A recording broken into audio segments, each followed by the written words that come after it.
Quais indicadores olhar para escolher as melhores ações da Bolsa de Valores? Bom, quando a gente quer pegar e escolher uma companhia para segurar para médio e longo prazo, a gente tem algumas expectativas com essas companhias. Primeiro, que a gente tem uma rentabilidade que seja acima da média, né? Que possamos, né, crescer o nosso patrimônio. Agora, tem 3 pontos importantes para a gente olhar para entender. Primeiro, se a empresa tem capacidade de continuar crescendo e o seu lucro líquido está ligado diretamente à valorização daquela companhia, tá? No médio e no longo prazo, a gente vê boa parte das companhias seguindo a movimentação de alta quando elas têm esse lucro líquido crescente, mas não só isso, né? Ela tem que ter esse lucro líquido sustentável, vai entrar muito em cima das condições de eficiência operacional da companhia. Então, o primeiro ponto que a gente deve olhar aqui é a questão da performance. Então, a performance é o primeiro ponto que vamos olhar na companhia.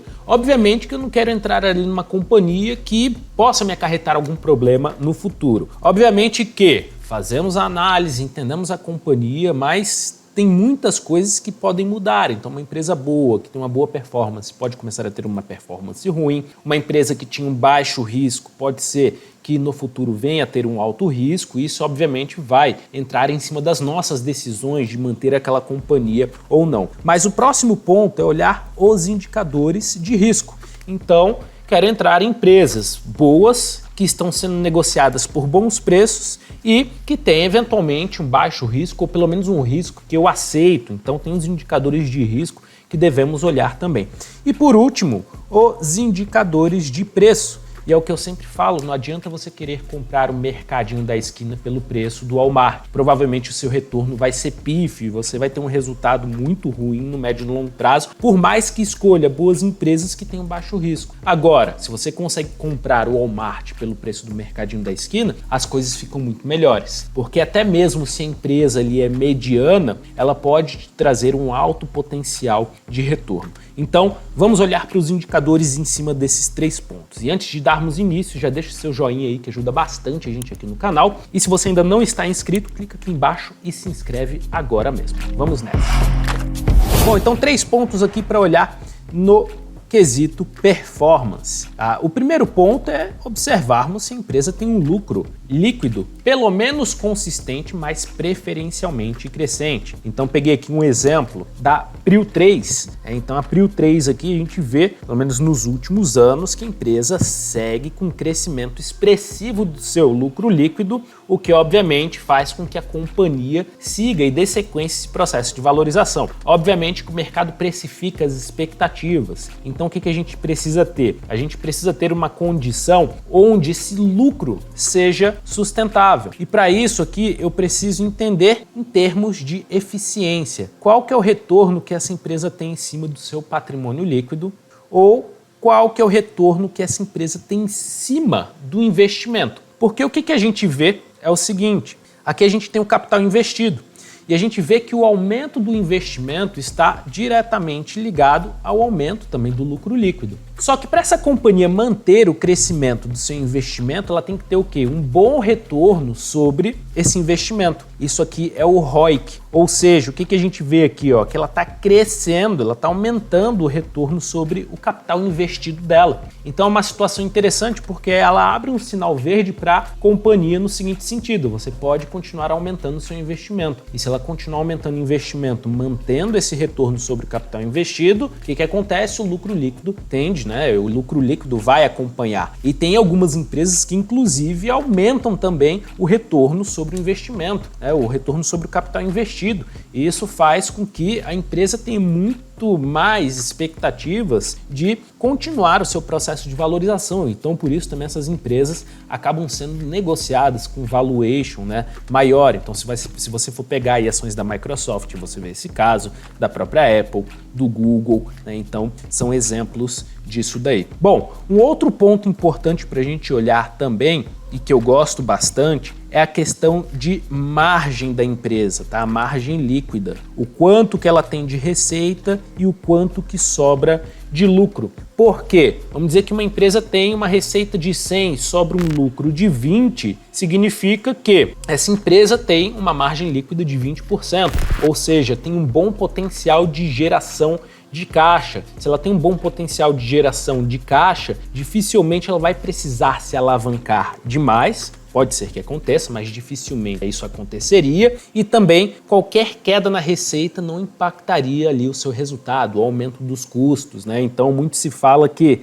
varejo tem a margem muito baixa, margem de 4%, 3%, e até falam que na verdade isso não é margem de lucro, né? É margem de erro, porque pesou alguma coisa ali no custo operacional, alguma coisa ali que não foi bem, a receita caiu um pouco, esse lucro líquido ali já é comprometido, vai para o chão. Então é uma empresa que tem que ter as amarras aí bem fortes. Bom, em termos de risco, vou passar aqui por 3 pontos que eu particularmente gosto bastante de olhar. Primeiro, a liquidez corrente. O que é isso?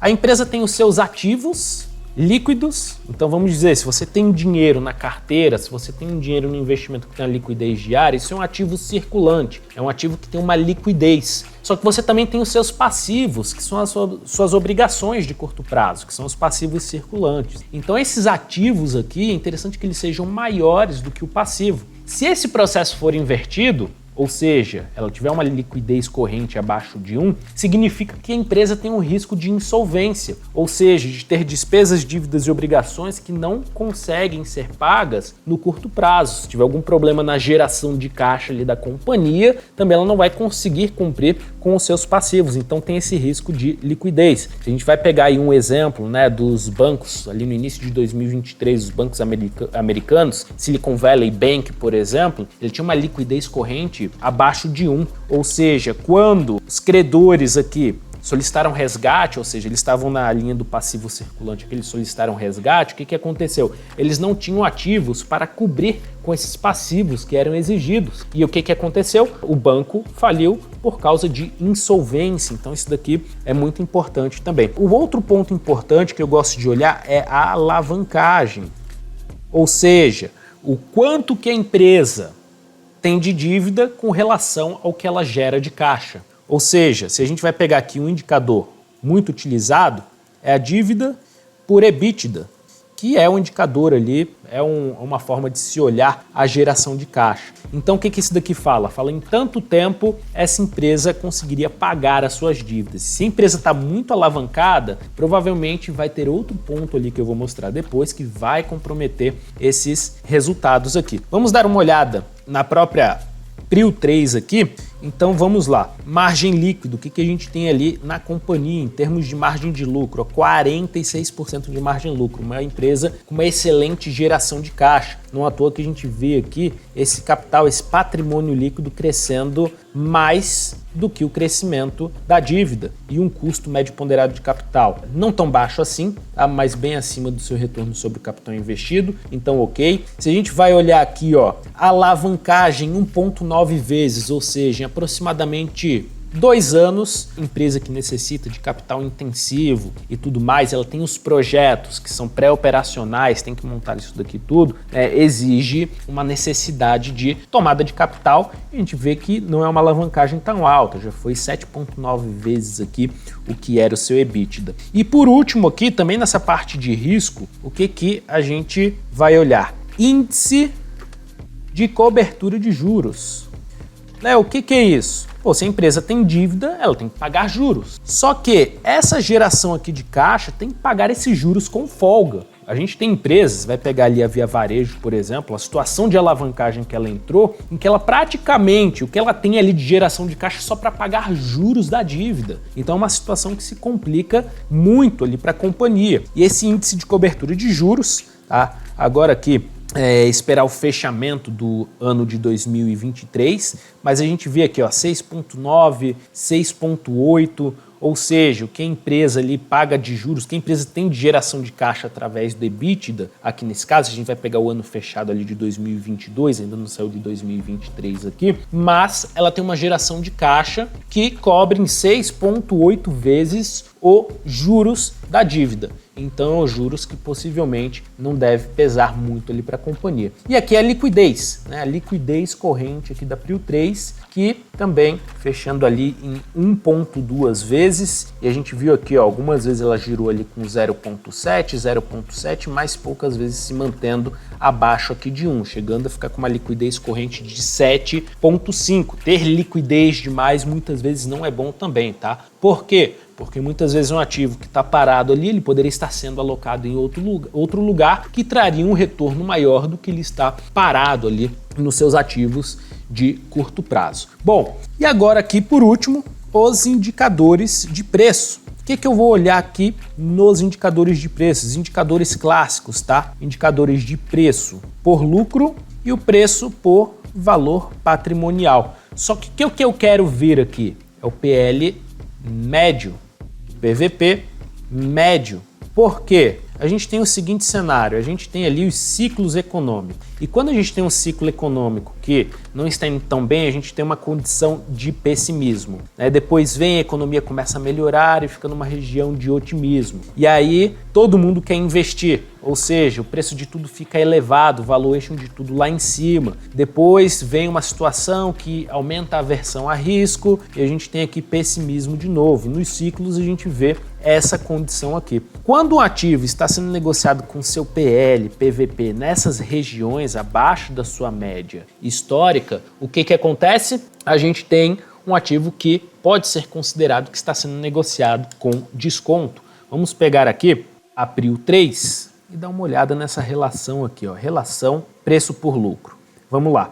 Aqui ele me aponta aqui uma relação preço por lucro de 8,3 vezes e que ela operou com uma mediana de 14,7. Ou seja, no longo prazo, o valuation tende a ficar em cima daquela linha média, em cima dos 14,7, passando para a região de otimismo, quando o mercado está muito disposto a risco, como a gente já viu aqui, chegou a 33,2 e atingiu a mínima, inclusive está na mínima aqui nesse momento, né? Mas atingiu 9,3, mas está em 8,3 agora, então está atingindo sua mínima ali de PL, porque o lucro está crescendo e o preço não está acompanhando. Então isso aumenta, né, o preço justo da companhia, o que agrega prêmio de risco para a companhia e para quem eventualmente comprar e carregar a posição para o longo prazo, imaginando que ela vai manter ali o seu lucro líquido ou também terá um crescimento ali do seu lucro líquido. Agora, se a gente pegar aqui, ó, preço por valor contábil, que é a mesma coisa de preço dividido pelo VPA, eu vejo que ela está sendo negociada 2,9 vezes o seu patrimônio, que ela tem de patrimônio. Na mediana, ela tem aqui 3,4, ou seja, negociando também abaixo da sua média histórica, chegando ao máximo de 3,7 e a mínima de 1,3. Inclusive, algumas plataformas vão jogar, e a gente tem uma formulazinha também de calcular isso daí. Eu fiz um vídeo passado mostrando como esse cálculo de preço justo de uma ação, onde a gente pode ver que esse preço justo ali da companhia deve estar girando na casa dos 60 reais, 60 e poucos reais, e ele está negociando bem abaixo disso, mostrando que há um prêmio de risco sendo pago para o médio e longo prazo. Bom, então são esses indicadores que eu particularmente gosto de olhar, tá? E obviamente que é importante que os indicadores sejam um parâmetro. Aí depois você vai olhar a parte mais qualitativa, o que a empresa tem de projetos, guidance, se a empresa está seguindo ali com suas metas. Então tudo isso deve ser acompanhado, mas eu gosto bastante de olhar essa parte aqui e principalmente o balanço da companhia e o que os dirigentes, o diretor, o CFO, enfim, eles falam com respeito aos balanços e aos resultados ali da empresa. Bom, no mais é isso. Se tiver gostado do vídeo, deixa o joinha aí que ajuda bastante a gente aqui do canal. E se você ainda não está inscrito, se inscreve. Nos vemos na próxima. Grande abraço. Tchau, tchau.